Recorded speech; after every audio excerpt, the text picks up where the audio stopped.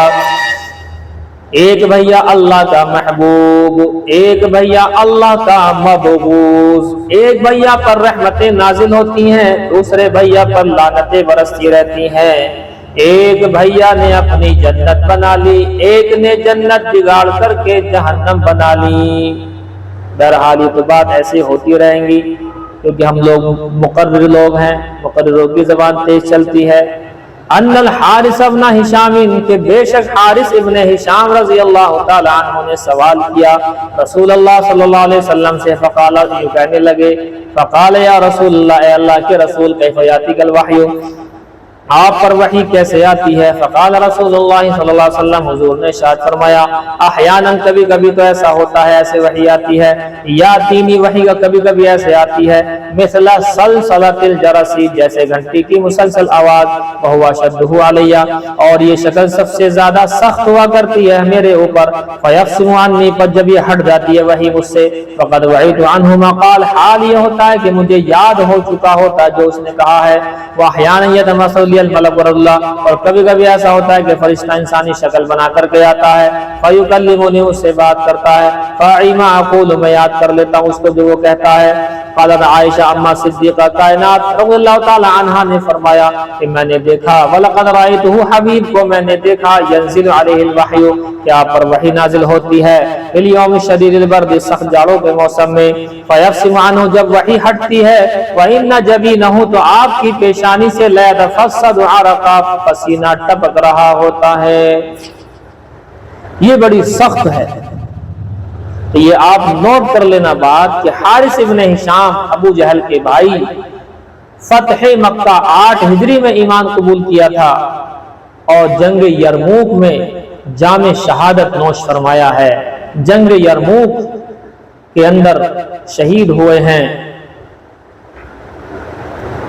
جی بس یہ رہنے دیجیے، ٹائم بھی زیادہ ہو گیا، معلوم نہیں ہوا۔ دیکھیں اب آپ ابو داؤد شریف کا تھوڑا سا سبق دیں، اس ہفتے ابو داؤد شریف ہی ہونی ہے۔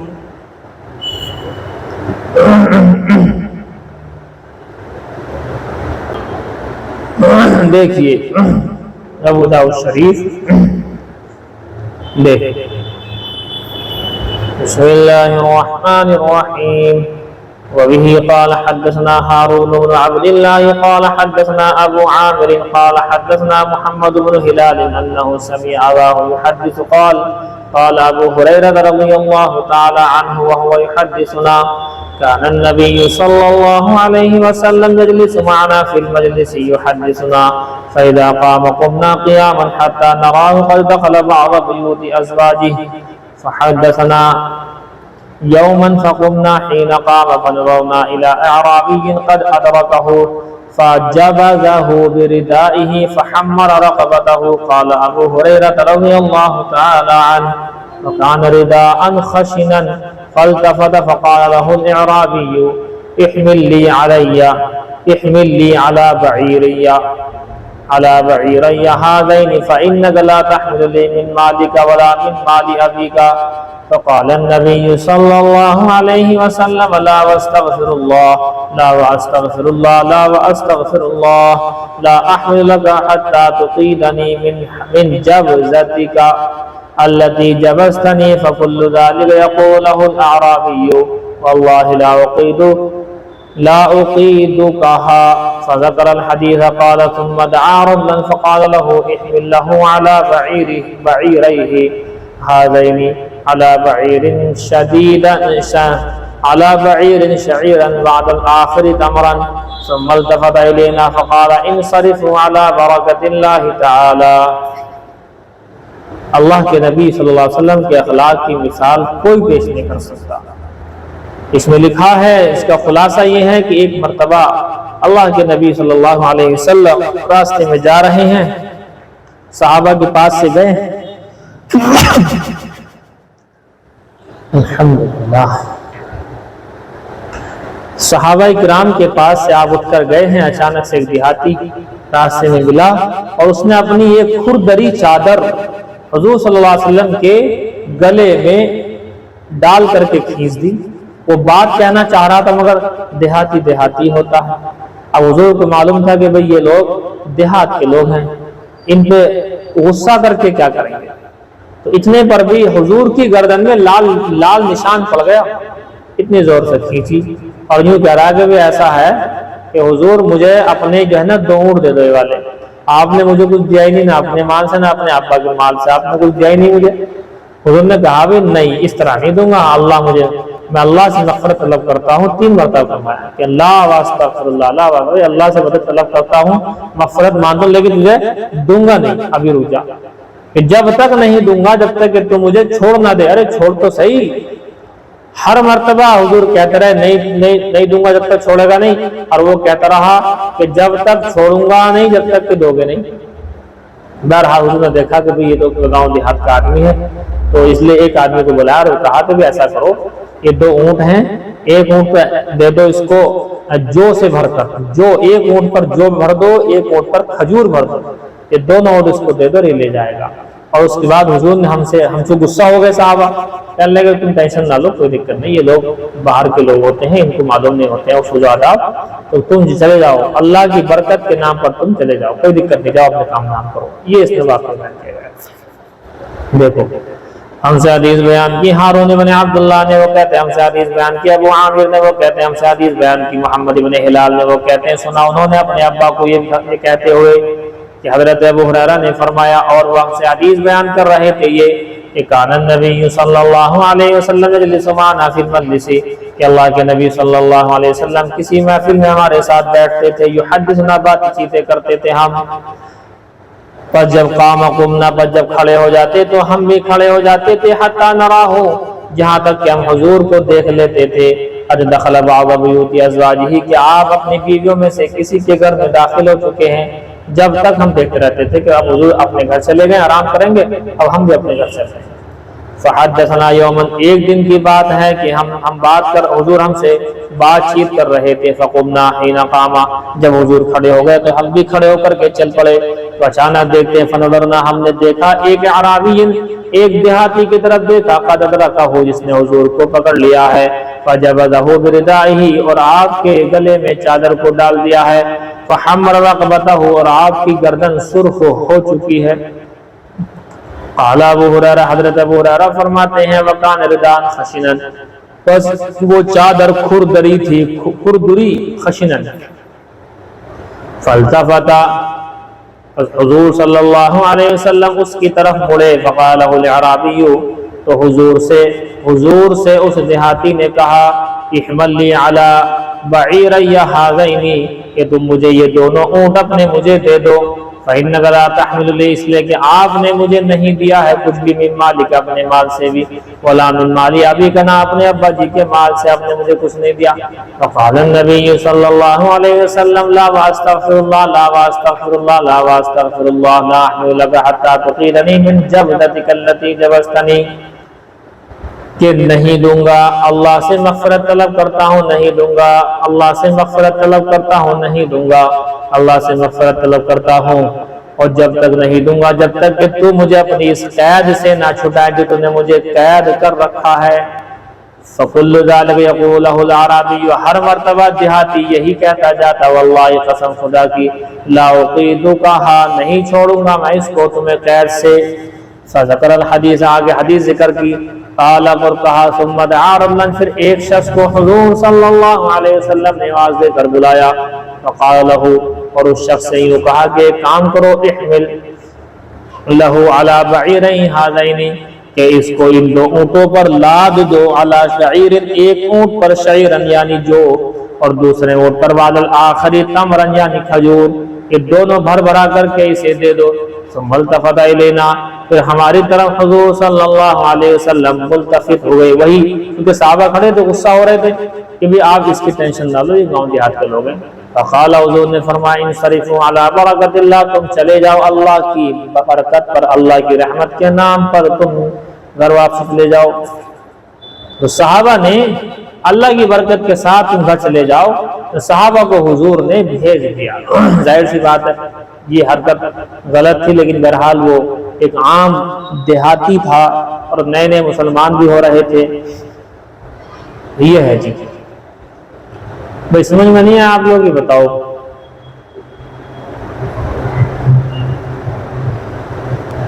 اچھا چلیے تو پھر بس یہی رہنے دیجیے، اصل میں ٹائم ہو گیا۔